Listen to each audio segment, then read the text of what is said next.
Olá a todas e todos, como vão? Sejam muito bem-vindos ao canal Devorando Letras. Para quem não me conhece, eu sou a professora Carol e hoje eu vou falar sobre as 10 teses sobre o regionalismo na literatura, um estudo feito pela professora Lígia Chiappini, uma ex-professora da USP, Universidade de São Paulo.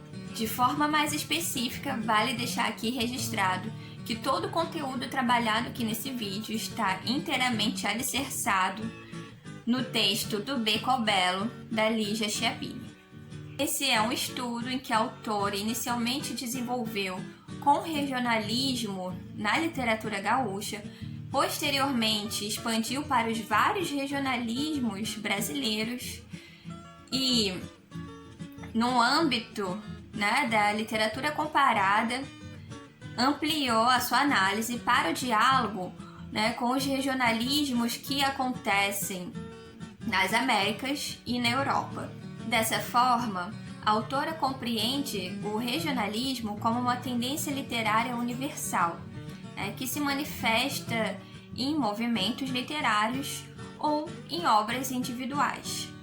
Defende a ideia de que essa tendência literária contesta políticas nacionalistas e autoritárias ao aproximar o leitor citadino ao homem do campo, de forma solidária e não preconceituosa.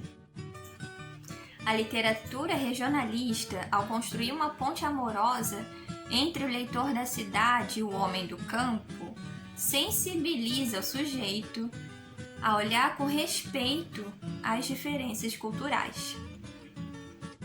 A história do regionalismo mostra que ele sempre existiu em conflito com a modernização, a industrialização e a urbanização. No Brasil, a primeira geração modernista recebeu com entusiasmo os avanços da modernização, endossando o gosto e os valores daqueles que com ela lucravam, esquecendo das dores daqueles que com ela perdiam. Mário de Andrade, num tom um pouco preconceituoso, chegou a definir o regionalismo como o beco que não sai do beco e se contenta com o beco. Essa afirmação foi posteriormente, em sua maturidade, relativizada. E daí o nome do Becco ao Belo, do artigo da Lígia Chiappini, que propõe um estudo livre de preconceitos sobre essa tendência literária. A transição de uma economia predominantemente rural para o modelo industrial no Brasil costuma ser retratada de diferentes formas na literatura. E de acordo com a Lígia Chiappini, quando um texto supera a ideologia ingênua de otimismo diante dos avanços do capitalismo ou o ressentimento simplista diante da modernização, alcança, enfim, a articulação de um conhecimento, a articulação de uma obra literária. Passemos, enfim, para as 10 teses sobre o regionalismo na literatura.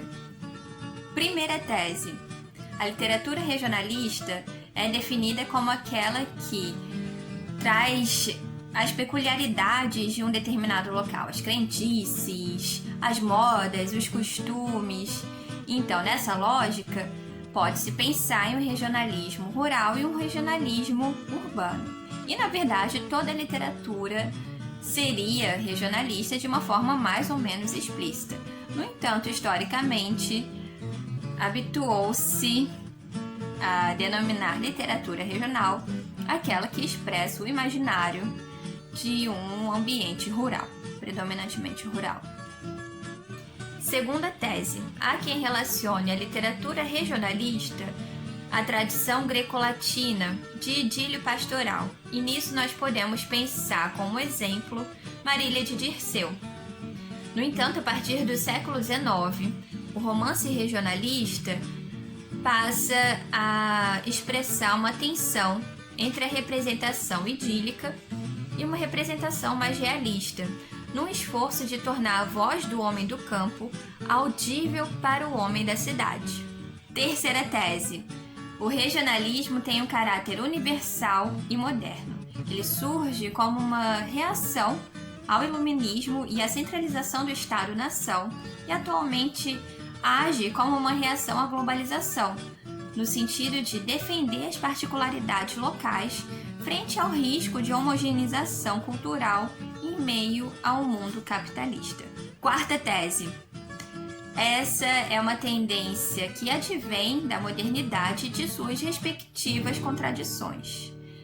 Isso significa que é um espaço onde se manifestam tanto os reacionários quanto os progressistas, tanto os xenófobos quanto os inconformados com a divisão injusta do mundo entre ricos e pobres. Quinta tese.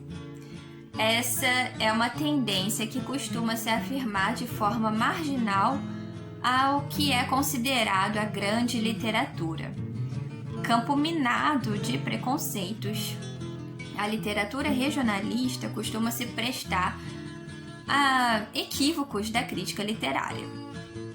A crítica literária, quando encontra um bom escritor que se manifesta nessa tendência literária, costuma tentar apagar as relações de parentesco de suas obras com a literatura regionalista, e se referia a esses textos literários com outros nomes, como, por exemplo, Sense of Place, ou a literatura superregionalista, como a crítica costuma se referir ao Guimarães Rosa. Sexta tese. A crítica literária costuma argumentar que muda a forma de se referir a esses bons escritores que se manifestam por meio de uma tendência regionalista, porque a qualidade dessas obras, como por exemplo Guimarães Rosa e Manuel de Barros, elevaria esses textos do regional para o universal. No entanto, conforme explica Lígia Chiappini, o que a crítica deixa de considerar é que é justamente o espaço histórico-social entranhado no imaginário dessas obras que possibilita esses textos concretizarem o universal. Sétima tese. Escritores como Manuel de Barros ou Gabriel Garcia Marques só podem ser considerados regionalistas se nós partirmos da compreensão que o regionalismo, assim como qualquer outra tendência literária, evolui e muda conforme atravessa e é atravessado pela história. Oitava tese. O regionalismo, enquanto uma tendência, um período ou um movimento literário fechado em si mesmo, é empobrecedor.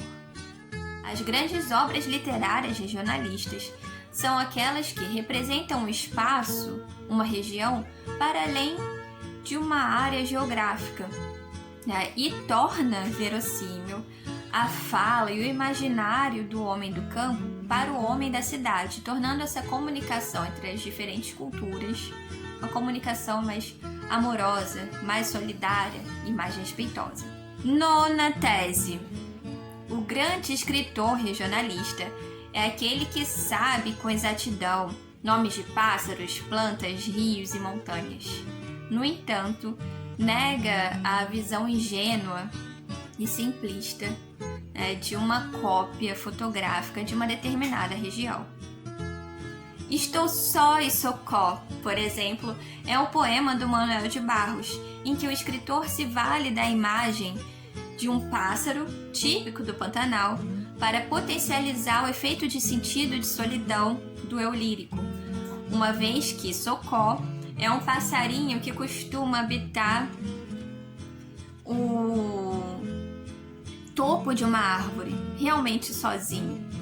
Então, nós temos a imagem de um pássaro local utilizado de uma forma simbólica, para expressar um estado de espírito desse eu lírico, certo? Então, não é um regionalismo fechado em si mesmo, é um regionalismo que se vale da imagem local como a potencialização simbólica de um efeito de sentido.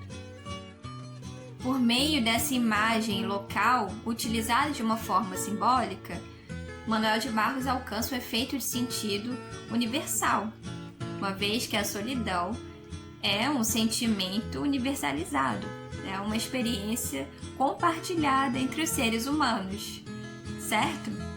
Na perspectiva de Chiappini, o bom escritor regionalista é aquele que, embora reconheça que o espaço regional criado seja fictício, não deixa de apontar para um espaço sócio-histórico existente. 10ª e última tese. Se o provincial deixa de ser visto como pura matéria e passa a ser compreendido como uma forma de criar e como uma perspectiva sobre o mundo, a dicotomia entre o local e o universal se torna falsa. Nessa perspectiva, o importante, segundo a Chiappini, é compreender como o universal se faz no particular. Desse modo, as peculiaridades regionais alcançam uma existência que as transcende para o plano simbólico. Por hoje é só, pessoal. Eu gostaria de saber se vocês gostaram desse vídeo. Se gostaram, por favor, deixe nos comentários o seu escritor e, se puder, um trechinho da sua obra regionalista preferida. Um abraço a todos e todas e até a próxima!